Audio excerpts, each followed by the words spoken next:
KNM വിഭാഗത്തിന്, മർക്കസുദ വിഭാഗത്തിന് എല്ലാം സംഭവിച്ച അബദ്ധം, അഭൗതികം എന്ന് പറഞ്ഞാൽ പഞ്ചേന്ദ്രിയങ്ങൾക്കപ്പുറം എന്നാണ് അവർ അതിന് വ്യാഖ്യാനം പറഞ്ഞത്. അസ്ബാബുകൾക്കപ്പുറം എന്നല്ല, പഞ്ചേന്ദ്രിയങ്ങൾക്കപ്പുറം. അപ്പൊ കണ്ണിൽ കാണാത്തത് അതെല്ലാം അഭൗതികം എന്ന് പറഞ്ഞു.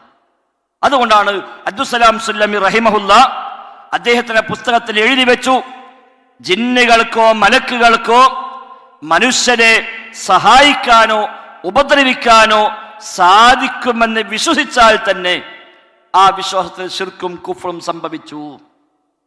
കാരണം എന്താ, ജിന്നുകൾ നമ്മളെ കണ്ണിൽ പെടുന്നില്ല, മലക്കുകളെ നമ്മൾ കാണുന്നില്ല. അപ്പൊ നമ്മൾ കാണാത്തതൊക്കെ അഭൗതികം.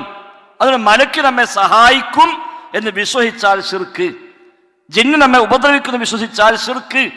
കാരണം മലക്ക് സഹായിക്കണമെങ്കിൽ അഭൗതികമായി സഹായിക്കണം, ജിന്ന് ഉപദ്രവിക്കണമെങ്കിൽ അഭൗതികമായി ഉപദ്രവിക്കണം. അതുണ്ടാവില്ല എന്നവർക്ക് പറഞ്ഞു വെക്കേണ്ടി വന്നു. അപ്പോഴാ ചോദ്യം വന്നത്, അങ്ങനെയാണെങ്കിൽ ബദറിൽ മലക്കൾ ഇറങ്ങി എന്ന് ഖുർആൻ പഠിപ്പിച്ചുവല്ലോ, അതെങ്ങനെ വിശ്വസിക്കും? അത് വിശ്വസിച്ച തൗഹീദ് പൊളിയിലെ. അപ്പൊ അദ്ദേഹം പറഞ്ഞു, ബദറിൽ മലക്ക് ഇറങ്ങിയിട്ടില്ല. അപ്പൊ സൂറത്ത് അംഫാലിലുണ്ടല്ലോ 5000 മലക്കൾ ഇറക്കാമെന്ന് സന്തോഷ വാർത്ത അറിയിക്കുന്നു വിശുദ്ധ ഖുർആൻ പറഞ്ഞില്ലേ? അദ്ദേഹം ന്യായം കണ്ടെത്തി, ഇറക്കാമെന്ന് സന്തോഷ വാർത്ത അറിയിക്കുന്നു എന്നേ ഉള്ളൂ, ഇറക്കി എന്ന് പറഞ്ഞിട്ടില്ല. സന്തോഷ വാർത്ത അറിയിക്കുന്നുണ്ട്, ഇറക്കിയിട്ടില്ല. അപ്പൊ മലക്കൾ ഇറങ്ങിയ ഓരോ വിശദാംശങ്ങൾ ഹദീസിൽ വന്നല്ലോ. ജിബ്രീൽ സ്വല്ലല്ലാഹു അലൈഹി വസല്ലം വന്നത്, മറ്റ് മലക്കുകൾ വന്നത്, അവിടെ യുദ്ധം ചെയ്തത് എല്ലാം ഹദീസിലുണ്ടല്ലോ. ആ ഹദീസ് എല്ലാം ഖുർആനെതിരാണ്, അപ്പൊ സ്വീകാര്യമല്ല എന്ന് പറയേണ്ടി വന്നു. സിഹിറിൽ ജിന്നുകൾ സഹായിക്കുന്നുവല്ലോ സാഹിറിനെ, ജിന്നുകൾ ഇടപെടുന്നുവല്ലോ, എങ്കിൽ ജിന്ന് ഇടപെടുമെന്ന് വിശ്വസിക്കാൻ പറ്റൂതല്ലോ, അപ്പൊ സിഹിർ ഉണ്ടാകാൻ പറ്റൂതല്ലോ.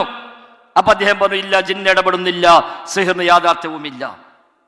അപ്പൊ സിഹിറിന് യാഥാർത്ഥ്യമുണ്ട് എന്ന് പറയുന്ന ധാരാളം ഹദീസ് ഉണ്ടല്ലോ. അദ്ദേഹം പറഞ്ഞു, ആ ഹദീസ് ഒന്നും സ്വീകരിക്കാൻ പറ്റൂല, അതൊക്കെ ഖുർആനെതിരാണ്, അത് തൗഹീദിനെതിരാണ്. അവിടെ അത്തരം ഹദീസ് എല്ലാം ഒഴിവാക്കണം. ഇതാണ് അവർക്ക് സംഭവിച്ച അബദ്ധം. അതാണ് മർക്കസുദ് ദഅ്വ എന്ന് പറയുന്ന വിഭാഗം ആശയമായി സ്വീകരിച്ചത്. ആ ആശയം സ്വീകരിച്ചപ്പോൾ സ്വാഭാവികമായും പല ഹദീസുകളും പ്രശ്നമായി. അത്തരം ഹദീസ് എല്ലാം അവർ തിരസ്കരിക്കാൻ നിർബന്ധിതരായി മാറി. അങ്ങനെയാണ് ഖുർആനെതിരായ ഹദീസ് സ്വീകാര്യമല്ല എന്ന തലതിരിഞ്ഞ ഒരു ആശയത്തെ സ്വീകരിച്ചത്. അപ്പൊ സ്വാഭാവികമായിട്ടും വേറെയും ചോദ്യം വന്നു, എന്നാൽ ഈ ഹദീസ് ഖുർആനെതിരല്ലേ? എന്നാ അതും വേണ്ട. മറ്റേ ഹദീസ് ഖുർആനെതിരല്ലേ? എന്നാ അതും വേണ്ട. അവസാനം അമ്പിയാക്കളെ ശരീരം മണ്ണ് ഭക്ഷിക്കുകയില്ല, ഭൂമി തിന്നുകയില്ല എന്ന ഹദീസ് ഖുർആനെതിരാണ് എന്ന് സ്വയം വാദിച്ചു. മിൻഹാ ഖലഖനാകും വഫീഹാ നുഈദുകും, മണ്ണെന്ന് പടച്ചു, മണ്ണിലേക്ക് മടക്കും എന്ന് അല്ലാഹു പറയുന്നു. ഈ ഹദീസ് പറയുന്നു അമ്പിയാക്കളുടെ ശരീരം മണ്ണ് ഭക്ഷിക്കൂല, അപ്പൊ ആയത്തിനെതിരാണ്.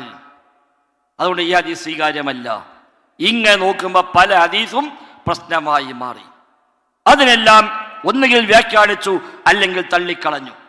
അന്ന് KNM അതിശക്തമായി അവർക്കെതിരെ നിലകൊണ്ടു. 2002 മുതൽ 2012 വരെയുള്ള കാലഘട്ടത്തിൽ അത്തരക്കാർക്കെതിരെ ശക്തമായി KNM പ്ലാറ്റ്ഫോമിൽ നമ്മളെല്ലാം ഒന്നിച്ചെന്നുകൊണ്ട് അവർക്കെതിരെ പോരാടി. എന്നാൽ 2007 മുതലുള്ള കാലഘട്ടങ്ങളിൽ 2010-11 കാലമായപ്പോഴേക്ക് ആ ആളുകളെ കൂട്ടിപ്പിടിക്കാനും അവരുമായി ഐക്യപ്പെടാനുമുള്ള താല്പര്യം ചിലർക്ക് ജനിക്കുകയും അങ്ങനെയുള്ള ഹദീസ് നിഷേധികളെ കൂടി KNM എന്ന മഹാപ്രസ്ഥാനത്തെ കൊണ്ടുവരാൻ ശ്രമിക്കുകയും ചെയ്തപ്പോൾ അത് ശരിയല്ല, അവിടെ നിലപാട് ശരിയല്ല, അവിടെ അസ്ൽ തന്നെ തെറ്റിയിരിക്കുന്നു, തൗഹീദ് ശിർക്കിന്റെ മാനദണ്ഡം തന്നെ അവർ മാറ്റിപ്പണിതവരാണ്, അവരുമായി ഐക്യപ്പെടാൻ പറ്റില്ല എന്ന് പറഞ്ഞപ്പോഴാണ് പറ്റാത്തവർ മാറി നിൽക്കട്ടെ, നമുക്ക് അവരെ ഐക്യപ്പെടുത്തണം. അവിടെയാണ് KNM എന്ന പ്രസ്ഥാനത്തോട് സലാം ചൊല്ലി മാറി നിൽക്കേണ്ടി വന്നത്. അങ്ങനെ എല്ലാവരും മാറി നിന്നപ്പോൾ അത്തരം ആളുകളെ മർക്കസുദ് ദഅ്വക്കാരെ അവർ സ്വീകരിച്ചു, ഐക്യ സമ്മേളനം നടത്തി. എല്ലാ ഹദീസ് നിഷേധങ്ങൾക്കും KNM എന്ന പ്ലാറ്റ്ഫോം ഉപയോഗിക്കാൻ അതുവഴി വഴിയൊരുക്കി കൊടുത്തു. KNM സംസ്ഥാന വൈസ് പ്രസിഡന്റ് മുതൽ ഇന്ന് KNM ഉത്തരവാദപ്പെട്ട ദഅ്വ രംഗത്തുള്ള പല ദാഇമാരും ആ പഴയ ഹദീസ് നിഷേധത്തെ അതേപടി കൊണ്ടെടുക്കുന്നവരും അതിനെയെല്ലാം പരിഹസിക്കുന്നവരും പല ഹദീസുകളെയും ഇപ്പോഴും പച്ചക്ക് ചോദ്യം ചെയ്ത് പരിഹസിച്ചുകൊണ്ട് സംസാരിക്കുന്നവരും തന്നെയാണ്. ശാഖ മുതൽ സംസ്ഥാന തലം വരെയുള്ള അതിൻ്റെ പല സ്ഥാനമാനങ്ങളും കൈകാര്യം ചെയ്യുന്നവർ.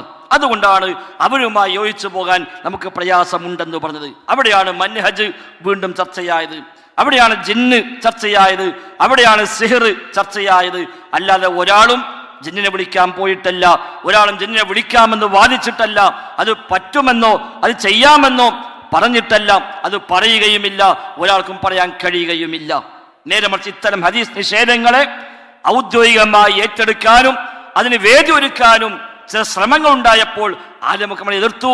ആ എതിർപ്പ് വിലപ്പോവില്ല എന്നായപ്പോൾ എങ്കിൽ ശരി, അതിനെ കൂടെ സഹകരിക്കാൻ നമുക്ക് സാധ്യമല്ലെന്ന് പറയുകയും 2012 വരെയുള്ള കാലഘട്ടം 950 മുതലുള്ള ഒരു 60-62 10-70 കൊല്ലക്കാലം എന്താണോ മുജാഹിദ് പ്രസ്ഥാനം KNM എന്ന പ്ലാറ്റ്ഫോമിൽ നിന്നുകൊണ്ട് ഔദ്യോഗികമായി പറഞ്ഞ ആശയം, ആ ആശയത്തെ സംരക്ഷിക്കാൻ വേണ്ടി വിസ്ഡം ഇസ്ലാമിക് ഓർഗനൈസേഷൻ എന്ന ഒരു കൂട്ടായ്മ ഉണ്ടാക്കുകയും ഹദീസ് നിഷേധങ്ങളെ കൂട്ടിപ്പിടിച്ചവർ ആ പഴയ ലേബൽ ഉപയോഗിച്ചുകൊണ്ട് മുന്നോട്ട് പോവുകയും ചെയ്തു എന്നാണ് അതുമായി ബന്ധപ്പെട്ട് ഏറ്റവും ചുരുക്കി സൂചിപ്പിക്കാനുള്ളത്.